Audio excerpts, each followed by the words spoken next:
पूजा वंदन।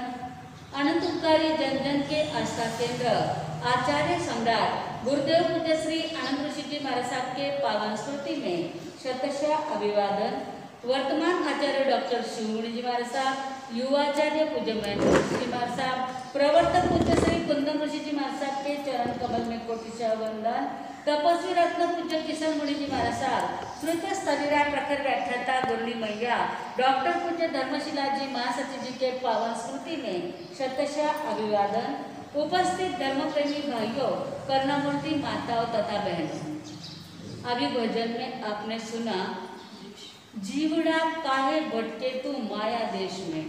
हे जीवात्मा, इस मायावी नगरी में तुम क्यों भटक रहे हो? अपने आत्मा को ही हमें पूछना है, हे जीवड़ा, तू इस मायामय नगरी में क्यों भटक रहा है? मायामय नगरी में भटक रहे हैं या धर्म की नगरी में भटक रहे हैं? कहाँ भटक रहे? स्थानक में बैठे हैं तब तक धर्म की नगरी में, स्थानक से एक कदम नीचे उतर के गए कि माया का चक्कर चालू हो जाता है, माया की नगरी में भटकना शुरू हो जाता है। प्रभु हिविड़ा में कर ले तू विश्राम। अपने अंतर आत्मा में परमात्मा को बैठा करके वहां पे विश्राम लेना है। जब आप माला करते हो, सामायिक करते हो, तब आपको ऐसा लगता है आज कितना शांत जीवड़ो है, कितना आराम है, लगता है कि नहीं? और जब सामायिक पूरी हो जाती है, भगवान का नाम लेना पूरा हो जाता है, वही वापस दौड़ा दौड़ी, वही चक्कर चालू रहता है। तो प्रभु हिवड़ा में अपने अंतर आत्मा में प्रभु को बैठा करके और हमें इस माया के चक्कर से दूर भागना है। माया चक्कर में है क्या? सारे मतलब के साथी माया देश में, जो भी साथी है, संगति है, जिसके साथ में हम रह रहे हैं, कौन किसका है, मतलब निकल गया तो पहचानते नहीं। अपना मतलब निकलने के बाद कोई पहचानते हैं? अरे सगा बेटा भी रहो या सगी बेटी रहो, कोई भी रहो, जब तक मतलब है तब तक सब अपने हैं। मतलब निकल जाने के बाद कोई अपने नहीं होते हैं। इसलिए मतलब ये दुनिया में रहने की बजाय दुनिया में रह करके भगवान के सानिध्य में जब हम रहते हैं तो हमारा जीवन सार्थक हो जाता है। और यहाँ झूठा रो सागर माया देश में, दुनिया में अपना मतलब निकालने के लिए लोग झूठा भी बोल लेते हैं। कल हमने देखा, सरल सत्य व्यवहार करो, उसमें सच्चाई से कमाई जो करते गए, उनका कमाई का एक पैसा भी इधर के उधर नहीं जाता है, वह हमेशा उनके पास में ही रहता है। तो ऐसी सच्चाई की सरिता हमारे देश में, आज माया के देश में नहीं है, लेकिन परमात्मा के देश में, जहाँ पर भगवान का सानिध्य है, ऐसे जगह पे तो संसार का कोई छल कपट नहीं है। वहाँ तो मात्र सच्चाई और सच्चाई है। माया की धूप इस संसार में है, लेकिन पूरी छाया, शीतल छाया भगवान के देश में है। पल पल अधर्म इस माया के देश में है और रात और दिन धर्म में व्यतीत होता है, ऐसा भगवान के देश में है। इतना सुंदर जीवन जब धर्म का है और जहाँ विश्राम मिल जाता है, ऐसा जीवन जीना कितने लोग चाहते हैं? शांति सबको चाहिए, परंतु शांति प्राप्त करने के लिए जो साधना, आराधना, व्रत, प्रत्याख्यान करने होते हैं, वो कोई नहीं चाहता। पुण्यस्य फलम इच्छन्ति पुण्यम नेच्छन्ति मानवा। पुण्य के फल सबको चाहिए है, परंतु पुण्य किसी को करना नहीं है। पापस्य फलम न इच्छन्ति, पापस्य फलम नेच्छन्ति, यानी पाप का फल कोई नहीं चाहता है। पापम कुर्वन्ति यत्नतः, लेकिन पाप कर्म पुरुषार्थ करके पाप कर रहे हैं। आज की दुनिया में मेहनत पुरुषार्थ करते हैं, तो क्या सब धर्म के लिए पुरुषार्थ करते हैं? किसके लिए पुरुषार्थ चालू है? परिग्रह बढ़ाने के लिए। और परिग्रह 18 पाकिस्तान में परिग्रह का नाम आता है कि नहीं आता है? और पुरुषार्थ उसको बढ़ाने के लिए ही करते हैं। परंतु मेरी भावना में कहा है, बने जहां तक इस जीवन में औरों का उपकार करूं, रहे भावना ऐसी मेरी सरल सत्य व्यवहार करूं, बने जहां तक इस जीवन में औरों का उपकार करूं। यदि परिग्रह इकट्ठा करने के लिए बैठ जाएंगे तो औरों के ऊपर उपकार कर सकेंगे? जो स्वयं का घर, स्वयं की तिजोरी भरना चाहता है, वो परोपकार कर सकता है क्या?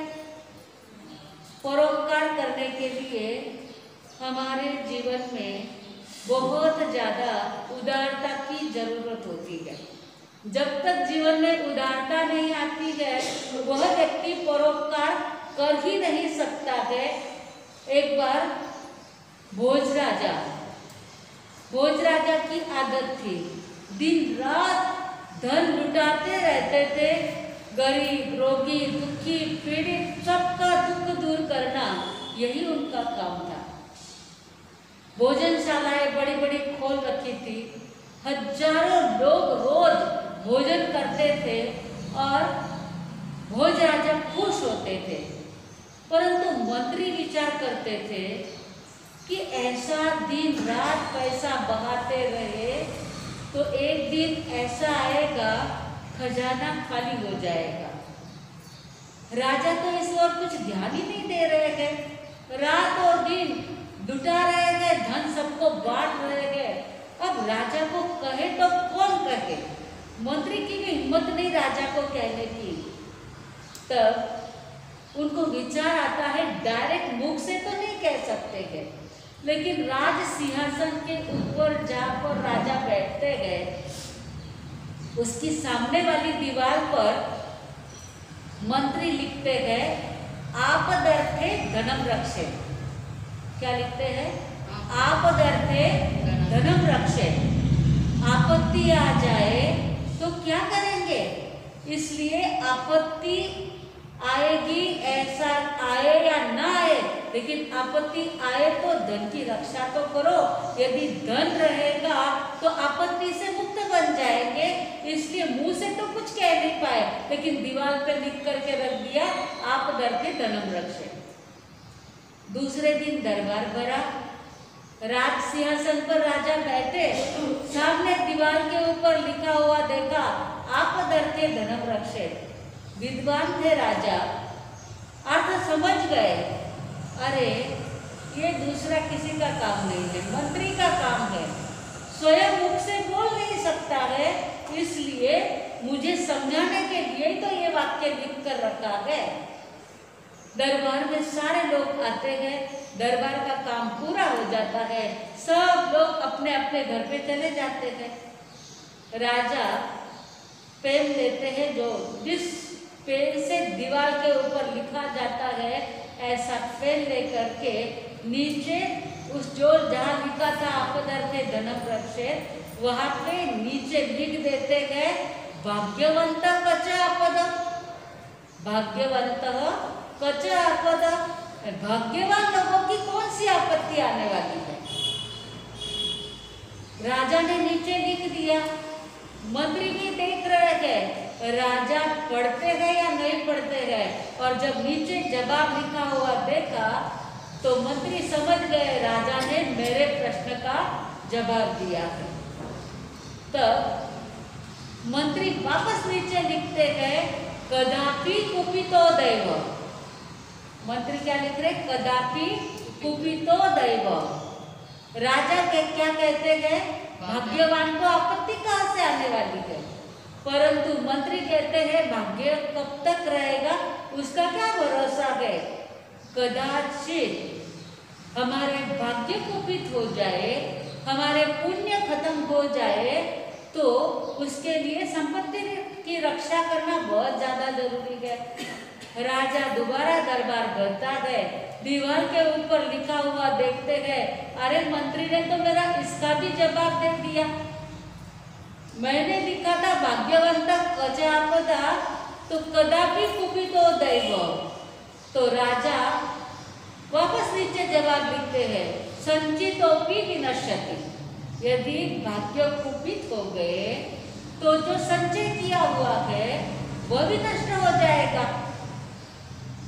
4 वाक्य किसको याद रहे? पहला वाक्य क्या लिखा था मंत्री ने, याद रहा आपको? संस्कृत याद नहीं रहता है तो हिंदी में तो बताओ क्या लिखा था। आपत्ति के काल में धन काम है। बराबर है। आपत्ति में धन की रक्षा करो, आपदर्थे धनम रक्षेत। अरे भाई इतनी आप धन की आप लूटा रहे हो, गरीबों को सबको धन लूटा रहे हो, आपत्ति आ जाएगी तो क्या करेंगे? इसलिए आपदर्थे धनम रक्षेत। जवाब क्या मिला? हाँ, भाग्यशाली को क्या आपत्ति? भाग्यवंतः कचः आपदा। तो राजा ने वापस जवाब क्या दिया? भाग्यवंत को आपत्ति नहीं, राजा ने लिखा। मंत्री ने क्या लिखा? कदापि कुपितो दैव, दैव कुपित हो जाए तो राजा ने वापस क्या लिखा? जब दैव कुपित हो जाएगा, भाग्य कुपित हो जाएगा, पुण्य खत्म हो जाएंगे तो जो संचय किया है वो भी नष्ट हो जाएगा। मंत्री विचार करते मैं कितना भी समझाऊं तो राजा अपनी संपत्ति लुटाए बिना नहीं रह सकते गए, और बात भी बराबर है। कितना भी संचय करके रखा हो, लेकिन यदि भाग्य नहीं रहा तो जो संचय किया हुआ है वो भी नष्ट हो जाएगा। इसलिए बने जहां तक इस जीवन में औरों का उपकार करो। भोज राजा क्या विचार करते गए? जब तक हो सके मेरे पास में जो धन माल है उसका मैं दूसरे के लिए उपयोग करूं, अन्यथा तो जो संचित किया हुआ है वो भी नष्ट हो जाएगा। धन की 3 अवस्था होती है। एक तो भोग, यानी जो मिलाया है खाओ पियो घूमो फिरो ऐश आराम करो, भोग करना। दान देना, यानी दूसरे को किसी को दान देना। नहीं तो तीसरा है नष्ट हो जाती। लक्ष्मी बड़ी चंचल है। पहले के जमाने में कभी भी लक्ष्मी का फोटो बैठा हुआ नहीं मिलता था। अब सब साधु संत, सब बड़े लोग, ज्ञानी लोग कहने लगे लक्ष्मी हमेशा खड़ी ही रहती है, क्योंकि उसकी इच्छा हो जाए तो वो कहीं से भी चली जाती है, इसलिए लक्ष्मी खड़ी रहती है। परंतु आजकल लक्ष्मी के फोटो भी लोग बैठाने लगते हैं। बैठी लक्ष्मी भी सब जन तैयार करने लगे। जब पुराने जमाने में सब जगह लक्ष्मी खड़ी ही थी, तो अब बैठी क्यों कर दी है? क्योंकि रियल लक्ष्मी का फोटो तो है ही नहीं। लक्ष्मी का मुंह कौन सा था और उसका दीदार कैसा था वो अपने को पता है क्या? जैसे आचार्य श्री का फोटो निकाला है और हमने देखे हुए हैं तो अपने को पता है रियल फोटो है, लेकिन कुछ वर्षों बाद जिन्होंने देखा ही नहीं है आचार्य श्री को, तो उनका फोटो यदि कुछ भी बता दे और नीचे आनंद ऋषि जी महाराज साहब लिख दे तो उन लोगों को बेचारे को क्या पता चलेगा। उसी प्रकार लक्ष्मी को आपने हमने देखी ही नहीं है, तो कौन से भी फोटो के ऊपर लक्ष्मी लिख दे, फिर वो खड़ी रहे या बैठी रहे, किसी को कुछ समझ में आएगा। और आप लोग कितने चाव से अभी दीपावली के दिनों में क्या करोगे? लक्ष्मी की पूजा करोगे। आपको पता है कि लक्ष्मी का दीदार कैसा है करके? लक्ष्मी का फोटो कौन सा है किसी को कुछ पता नहीं है। पीछे से आए आगे चलने दो, सब लोग करते हैं इसलिए करना है, बाकी करने का क्या मतलब होता है? लक्ष्मी की पूजा करने से लक्ष्मी कभी स्थिर नहीं रहती है। लक्ष्मी को सदुपयोग में लाने से लक्ष्मी स्थिर रहती है। इसलिए बने जहाँ तक इस जीवन में औरों का उपकार करना होता है। बहुत बार लोग स्वयं भूखे रह करके भी दूसरे को दान देते हैं। ऐसा कोई व्यक्ति देखा है आपने? किसी का नाम सुना है आपने जो स्वयं भूखा रहता है और दूसरे को धन लुटाता है? एक सेठ जी थे, धन बहुत कमाते थे, परंतु पूरी नगरी में वो कंजूस सेठ के नाम से प्रसिद्ध थे। कंजूस सेठ नाम से प्रसिद्ध थे और उनका धन कहा जाता था, लोगों को समझता था ये धन बहुत है इनके पास में, लेकिन मिलता किसी को कुछ भी नहीं था। ये रोज मुट्ठी भर चना खाते थे, 2 लोटा पानी पीते थे और सो जाते थे। लोग विचार करते थे कैसे कंजूस है, इतने से चना खाते हैं, 2 लोटा पानी पी के सो जाते हैं, खुद को भी नहीं खाते। उनके घर में दूसरा कोई नहीं था, अकेले सेठ जी थे, ना संतान ना पत्नी, कुछ भी नहीं था, माता पिता परिवार कोई नहीं रहा था, खाली एक अकेले सेठ जी थे।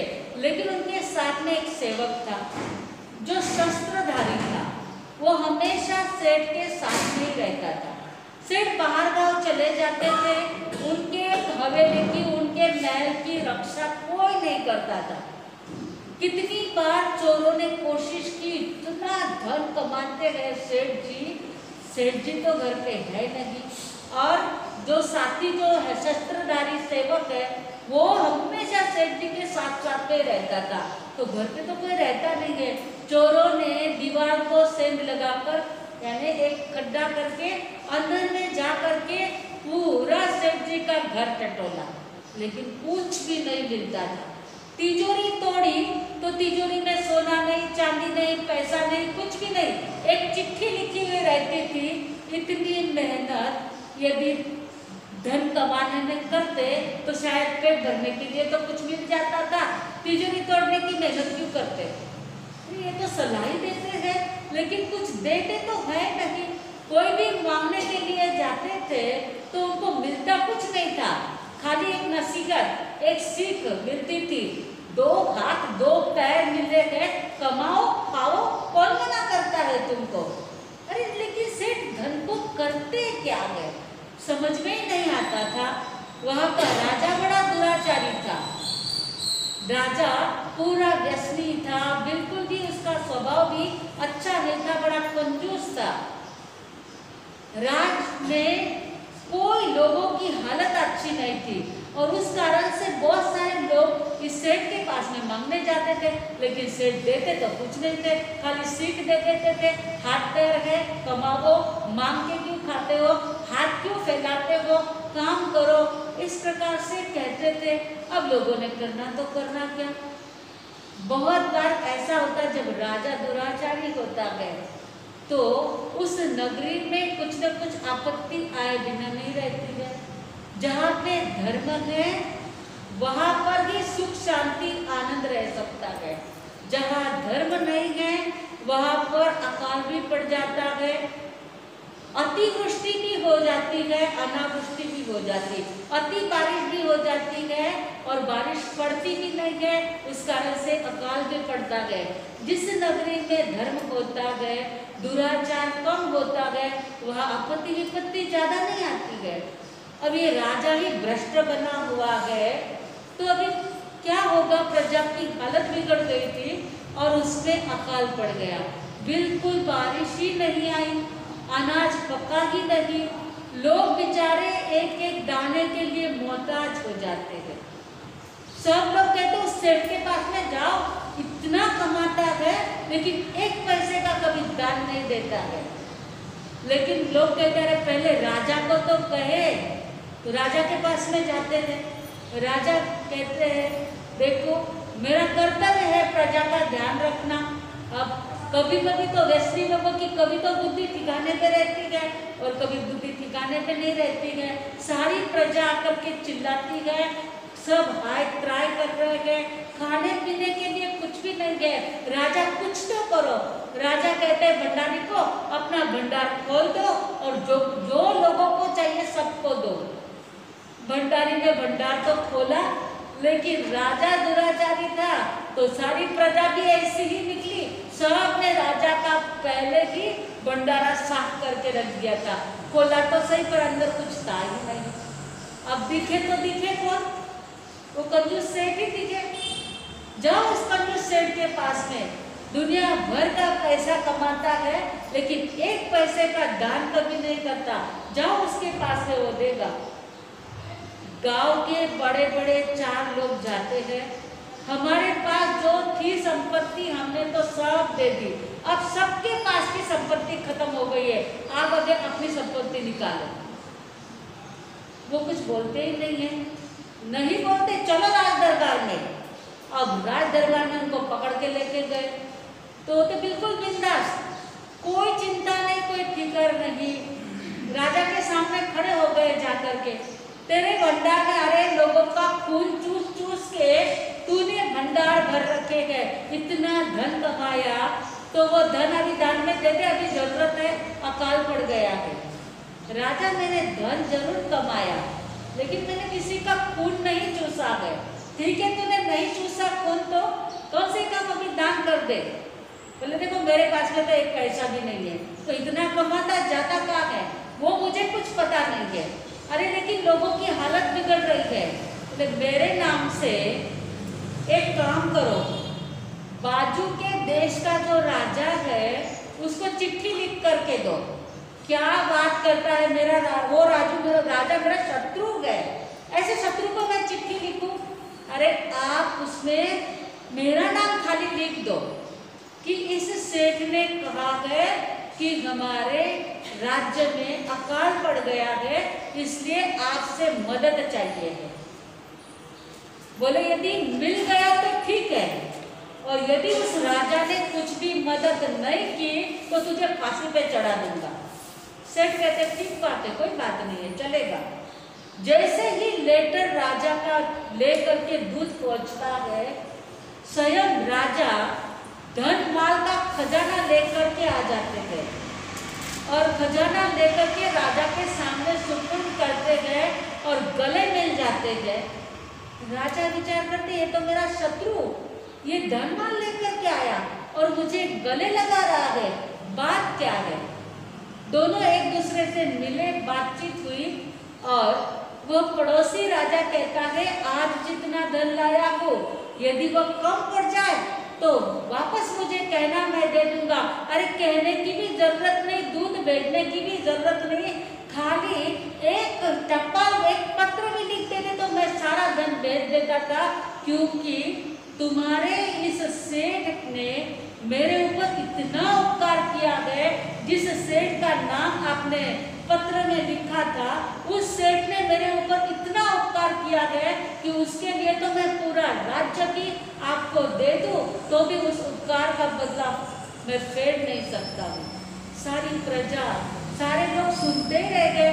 अरे ये सेठ चना खाते हैं, 2 लोटा पानी पीते सो जाते हैं और ये इतना उपकार करते हैं, ये राजा इतनी प्रशंसा कर रहा है, तो हुआ क्या?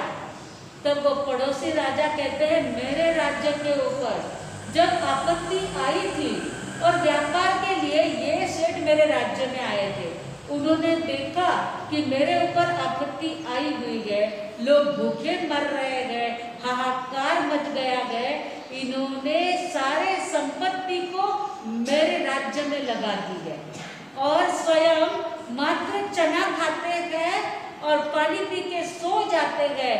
आज दिन तक इस सेठ ने मेरे राज्य को आबाद रखने के लिए जो धन भेजा है उसके सामने मेरे राज्य का धन तो कुछ भी नहीं है। सारे सुनते ही रह जाते हैं। अरे स्वयं चने खाते हैं और दूसरे को धन लुटाते हैं, दूसरे के ऊपर उपकार करते हैं, धन्य है। राजा सुनकर के खुश हो जाते हैं। अरे मैं तो बेभान रहा, मैं व्यसनों में लंपड़ बन के रहा, मेरी ऐसी औकात नहीं थी कि मैं राज्य के अच्छे लोगों को जान सकूं, इसलिए अपने देश के अच्छे लोग दूसरे देश में जा कर के दान कर रहे हैं और अपने गांव के अंदर देखो कैसा दुर्भिक्ष पड़ रहा है। ऐसा हो जाता है बहुत बार, जब अपने गांव में अच्छाइयाँ नहीं रहती है तो अच्छे लोग गांव छोड़ करके दूसरे गांव में चले जाते हैं। ये स्पष्ट उदाहरण है, तो ध्यान रखने जैसा है। किसी की अच्छाइयों का अच्छा फल उसकी प्रशंसा करोगे, उनको भले ही प्रशंसा ना करो पर किसी का अपमान तो कभी भी नहीं करना चाहिए। राजा सुनते रह जाते गए, राजा को पश्चाताप का पार नहीं रहता गए। मेरे दुर्गुणों के कारण मेरे राज्य के अच्छे लोग दूसरे राज्य में जा जाकर अच्छा काम कर रहे गए और मैं आज दिन तक उसको समझ नहीं पाया। मैंने उसको धमकाया, तेरे पैसे राज्य में ला करके दे, बहुत कुछ कहा, लेकिन वो कुछ बोलता ही नहीं था। लेकिन आज पता चला तिजोरी खाली। कभी मांगने के गए तो कहते थे हाथ पैर दो मिले हैं, दो हाथ दो पैर मिले हैं, कमाओ खाओ। गांव के लिए तो कुछ नहीं करते गए, लेकिन परगांव जा जाके ये दान करते गए। राजा पश्चाताप करते हैं और क्षमा मांगते हैं उस सेठ की। मैंने आज दिन तक सोच रखा था, गांव के सारे लोग सोचते गए, हमने सोचा था कि ये आदमी इतना कमाता है लेकिन कितना कंजूस है, लेकिन ये कंजूस नहीं है, ये स्वयं के लिए कंजूस है और दूसरे को दान देता है। ऐसा भी देखने को कभी कभी मिलता है। और जो लोग स्वयं के लिए कम खर्चा करते गए वो ही लोग दूसरे को दान दे सकते हैं। स्वयं खाए पिए घूमने को जाए ऐश आराम करे, वो कभी दान नहीं कर सकते गए। ऐसे तो इतने सारे उदाहरण देखने को मिलेंगे।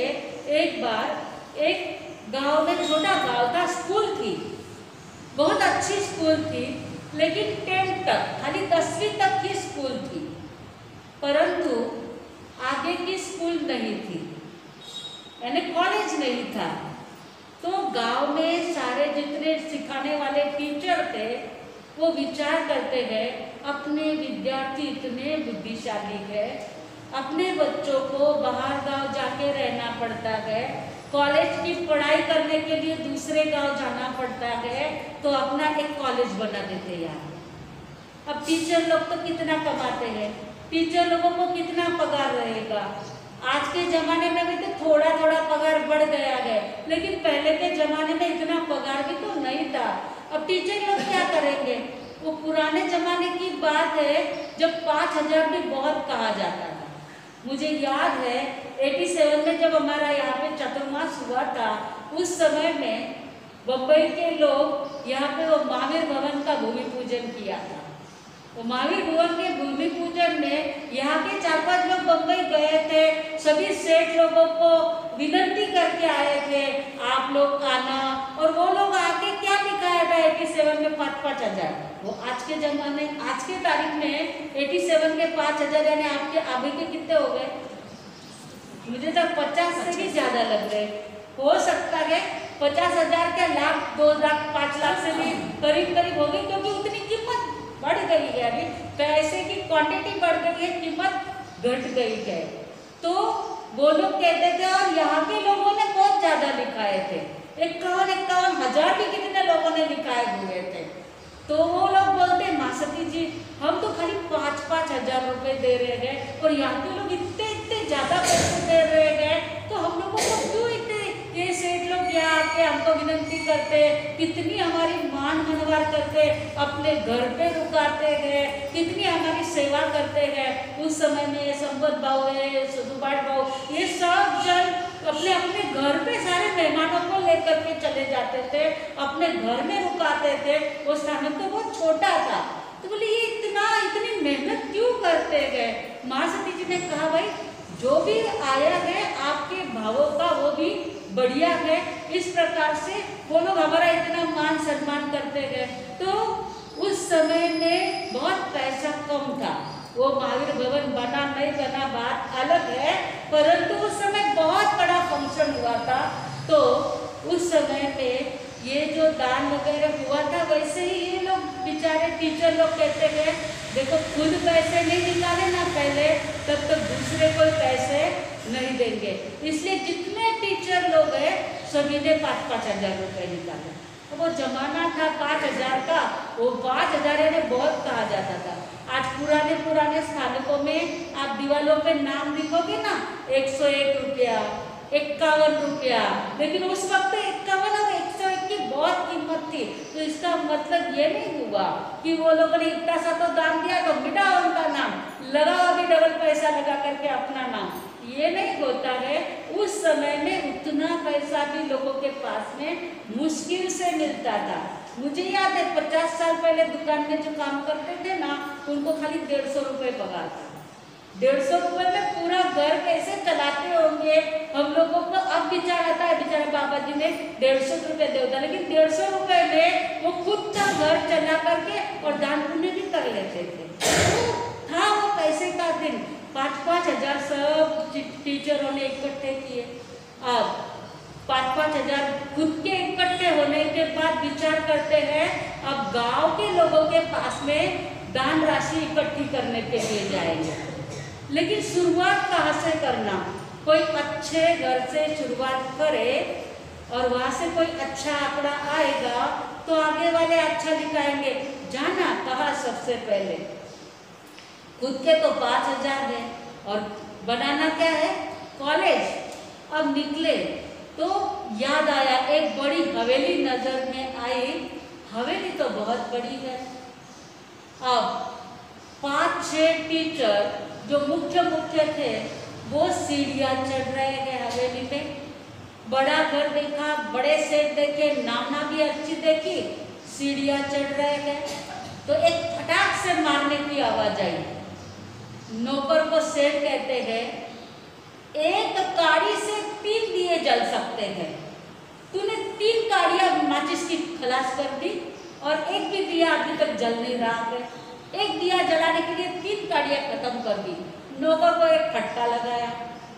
ये सब टीचर एक दूसरे के पास देखने लग गए। अभी तो सीढ़ियां ही चढ़ रहे गए। विचार करते हैं चलो नीचे उतर जाए, पहले ही घर में जाएंगे, इनके पास में दान मांगेंगे। अरे जो काड़ी के लिए मारते हैं नौकर को वो क्या दान देंगे? चलो रिटर्न टिकट में। लेकिन सीढ़ियों में चढ़ने की चप्पल की आवाज आ गई थी। चप्पल की आवाज सुन के सेठ जी सीढ़ी के पास में जाकर के देख रहे हैं, अरे ये तो स्कूल के टीचर लोग हैं। तो बोले पधारो पधारो, क्यों चले जा रहे हो? पधारो। तो पधारो पधारो सुन करके ये टीचर लोग विचार कर रहे हैं चलो अपने इनके बच्चों के अपने टीचर है तो बुला रहे, अब आए हैं चलो कह बैठो आओ कहते तो चलो ऊपर गए, जाजम वाजम बिछाई, सबको बैठने के लिए कहा, पानी वानी पिलाया और कहते बिराजो बैठो बैठो, बहुत आनंद हुआ आप लोग आए करके। केसरिया दूध मंगाया, सब केसरिया दूध पी रहे गए। सब टीचर एक दूसरे के पास में एक केसरिया दूध पिला करके भगा देंगे अपने को, अभी ये दूध पिला करके ही अपने को भेज देंगे। एक दूसरे के पास में देखते थे मांगना या नहीं मांगना। अरे 3 काड़ी जला दी तो उसको एक फटका पड़ा। यदि अपना कुछ मांगेंगे तो अभी 2-4 फटके पड़ जाएंगे। चलो यहाँ से कुछ नहीं मांगना है। सेठ जी पूछते हैं लेकिन आप लोग सब टीचर लोग साथ मिल करके आए हैं, आप क्यों आए सब जन? तो बोले कुछ नहीं, थोड़ा कॉलेज बनाना था इसलिए हम लोग चंदा इकट्ठा करने के लिए निकले। अच्छा तो क्या चाहते हो आप मेरे तरफ से? तो वो एक दूसरे के मुंह ताकते हैं, उनका 25,000 रुपये दे दो तो अच्छा रहेगा। उनको सब जन अभी अब क्या हो जाएगा, सेठ को अटैक आ जाएगा, डायरेक्ट 25,000 मांग लिए।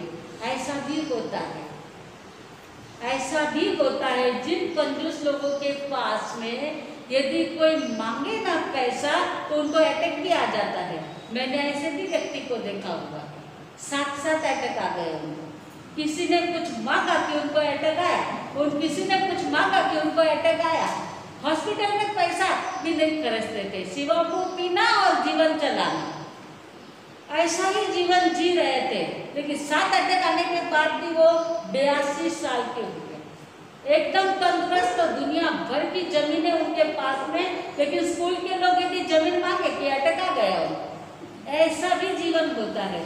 अब ये टीचर लोग कहते अभी इनको अटैक आ जाएगा, अपन ने डायरेक्ट 25,000 कह दिए।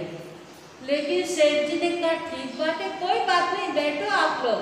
चेकबुक लेकर के आए, चेकबुक के ऊपर जितना आंकड़ा लिखना था वो लिख दिया पॉकेट के अंदर, कवर के अंदर चेक डाल दिया और चेक हाथ में टीचरों के पकड़ा दिया। सब एक दूसरे की तरफ ताकते हैं। 25,000 की कहे तो थे अपन ने, 2500 की दिखा दे तो अच्छी बात है।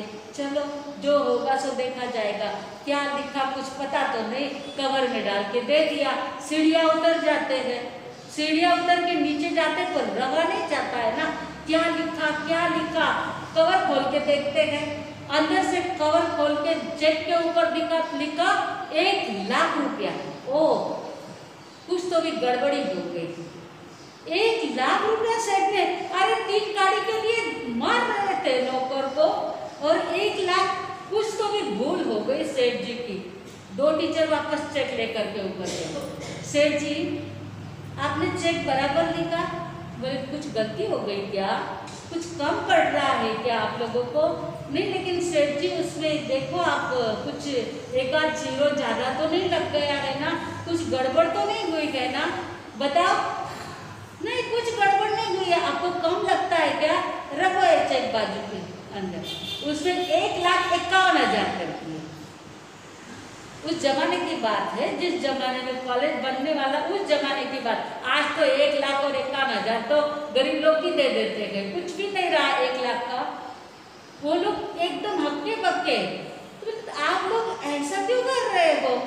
बार बार मुझे गलती तो नहीं हुई ना, ऐसा तो नहीं सेठ जी सच कहे आपको, हम लोग जब आए ना, सीढ़ियाँ चढ़ रहे थे ना, तब हमको एक फटके का आवाज आया और आप चिल्ला रहे थे नौकर के ऊपर। जहाँ एक गाड़ी में काम होता है वहाँ पे 3-3 गाड़ियाँ, और वो नौकर कह रहा था कि सेठ जी मैं तो एक गाड़ी से 3 दिए जलाता था, पर हवा का झोंका इतने जोर में आ गया कि एक बार गाड़ी चलाई वो बुझ गई, दूसरी बार चलाई वो बुझ गई, इसलिए 3 गाड़ियाँ वापरनी पड़ी। अब एक गाड़ी के लिए जो 1 पैसे में माचिस की डब्बी तब आती थी, 1 पैसे की डब्बी, उसमें 3 तिल्लियाँ जल गई, तो आपने उसको मारा। तो हमने सोचा ये क्या अपने को दान देंगे, और आप तो बढ़ाते जा रहे, इसलिए हमको प्रश्न चिन्ह होता गया कि सच में ऐसा भी हो सकता है क्या?